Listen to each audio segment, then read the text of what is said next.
is JD with a new edition of Weekly News Pulse, a bouquet of handpicked events in last 7 days from across the planet.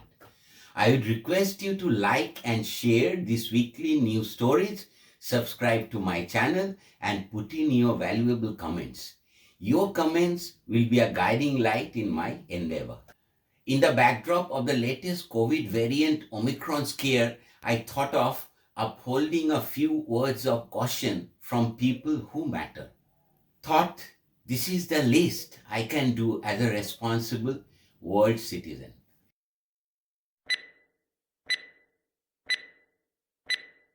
News Spill 1. Apple begins assembling iPhone 13 on trial basis in India.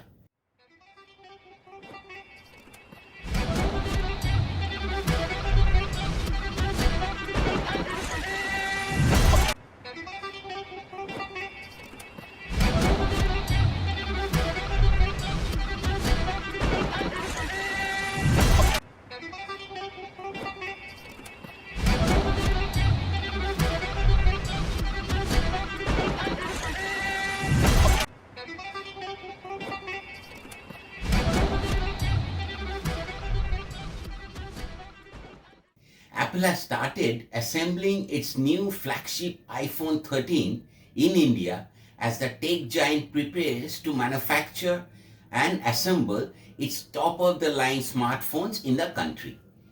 Industry sources told IANS on Tuesday that iPhone 13 is being assembled on trial basis at the Foxconn plant in Chennai in line with Prime Minister Narendra Modi's vision of Make in India.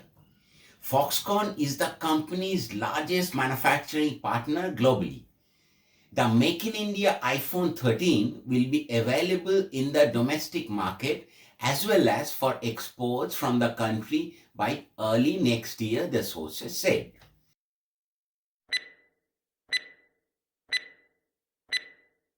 News Spill 2. United States pledges US $580 million to international COVID fight amid Omicron spread. The United States will give an additional $580 million to international efforts to combat the coronavirus pandemic amid a surge in cases of the Omicron variant. The United States will give an additional US $580 million to international efforts to combat the coronavirus pandemic amid a surge in cases of the Omicron variant. US Secretary of State Antony Blinken made the announcement on Tuesday. Shortly before he said he is set to meet his counterparts from other countries to discuss global cooperation in responding to Omicron, which officials say has already become the dominant strain of the virus in the United States.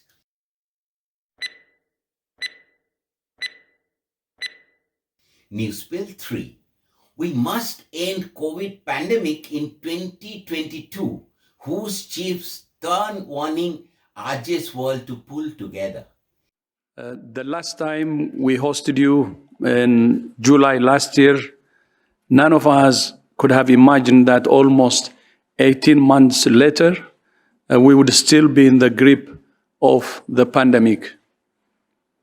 More than 3.3 million people have lost their lives to COVID-19 this year, more deaths than from HIV, malaria, and tuberculosis combined in 2020.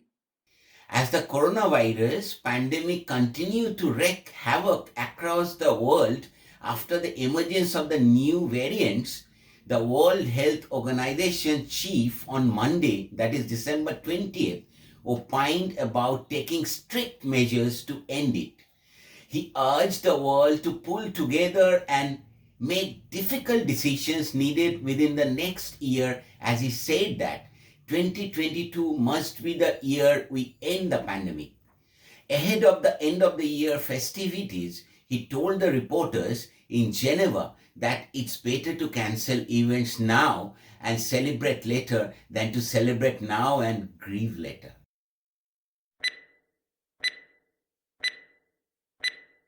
News Bill 4.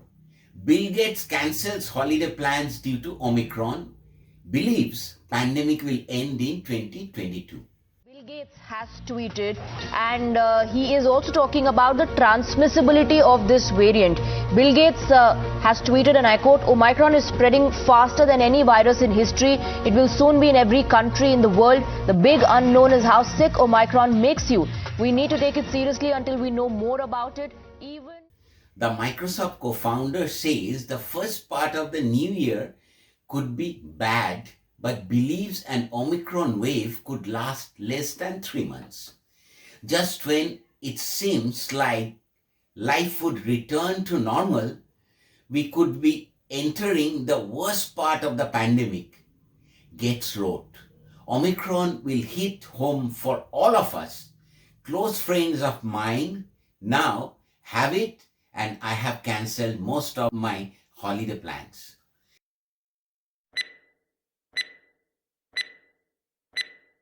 News Bill 5. Australian trial tests blood thinner as nasal spray for COVID. I'm very confident that if we can demonstrate that it will work, people will be using this before they go to the shops, before they go to school. Don Campbell says he had a crazy idea that the blood-thinning drug heparin could be used to treat COVID. After 20 months of work, he and his team have turned the drug into a nasal spray, which can stop the virus growing in cells. Australian researchers are conducting a trial to see whether squirting a blood thinner into the nose could offer protection against COVID. The nasal spray uses the cheap drug heparin in an attempt to neutralize COVID spike protein. When sprayed into the nose of a COVID-infected person, it appears to make them non-infectious, the researchers say. The trial will not conclude until mid-2022. If effective, it could be used with vaccines and other measures.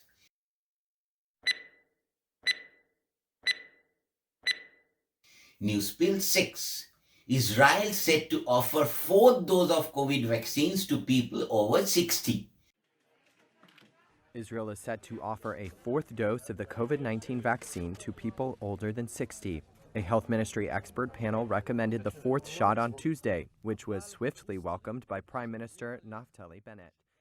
Israel announced that it will offer a 4th dose of the COVID-19 vaccine to people older than 60 amid concerns about the spread of the Omicron variant.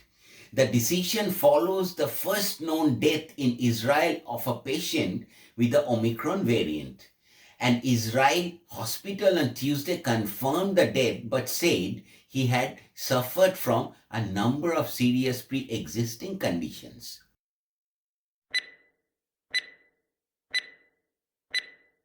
News Bill 7. Finally, a happy news, one which definitely soothes the mind.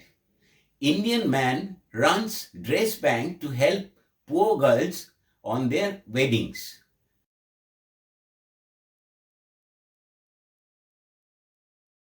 You have heard of a food bank, a book bank, maybe even a toy bank.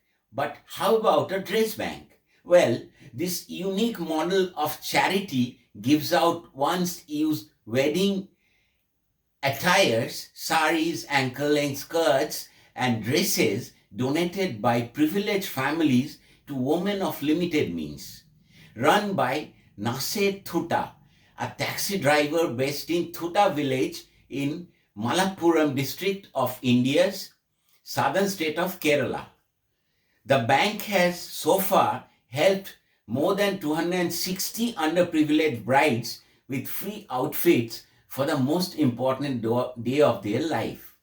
As word spread, a trickle soon turned into a flood, and dozens of bulky packets containing good as new dresses started landing up at his doorstep, many anonymously.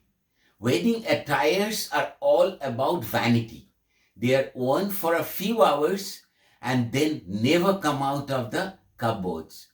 Realizing this, many families came forward to support our cause, said Thutta, who worked for a food supermarket in Riyadh for more than 10 years before returning to India 8 years ago. That is all for today. Thank you and goodbye for now. Stay blessed. See you in my next week's episode.